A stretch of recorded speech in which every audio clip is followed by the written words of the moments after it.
gordhow madaxweyne xasan sheekh maxamuud ayaa la xiriiray hogaamiyaha Puntland Saciid Cabdullaahi Dani madaxweynaha oo aad uga careysan tilaabada uu qaaday Saciid Cabdullaahi Dani oo ku hor istaagay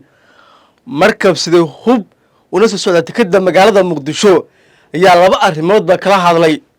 Saciideen labada arrimood ee loo soo bandhigay mid ayuu ka indha adeegay inuu aqbalo oo madaxweynaha amarkiisa uu qaato sidoo kale waxaan halkan kula wadaagi doonaa madaxweyne xasan sheekh maxamuud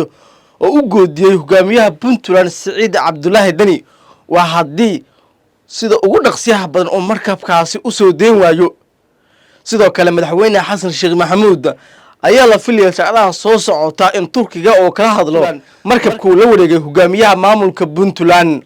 maalinkii shalay ciidamada xeebaha ee Puntland ayaa gacanta ku dhigay markab laga leeyahay Turkiga kaasoo ku soo wajahna magaalada Muqdisho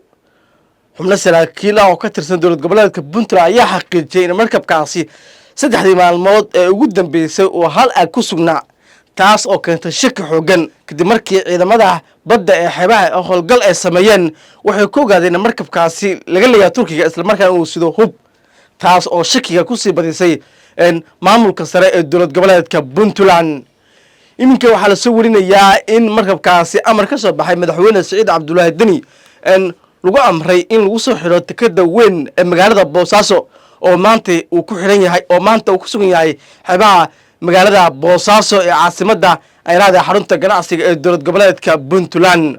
dhinaca kale madaxweyne xasan sheekh maxamuud ayaa maalmihii ugu dambeeyay dalka ka maqnaa isagoo saaka rurtii hore soo gaaray magaalada Muqdisho kadib markii diyaaradda sidee madaxweynaha ee soo caaga dhigatay madaxweynaha ayaa xiriir la sameeyay hogaamiyaha maamul goboleedka Puntland Saciid Cabdullaahi Dani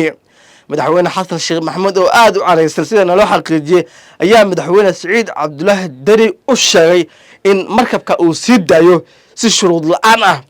Saciid Cabdullaahi Dani ayaa arintaasi ka ina adeegay wuxuuna sheegay waajibka qaran ee naga saaray ayaan ka gudanayna taas oo u muuqatay wuxuu la jeeday madaxweyne Saciid Cabdullaahi Dani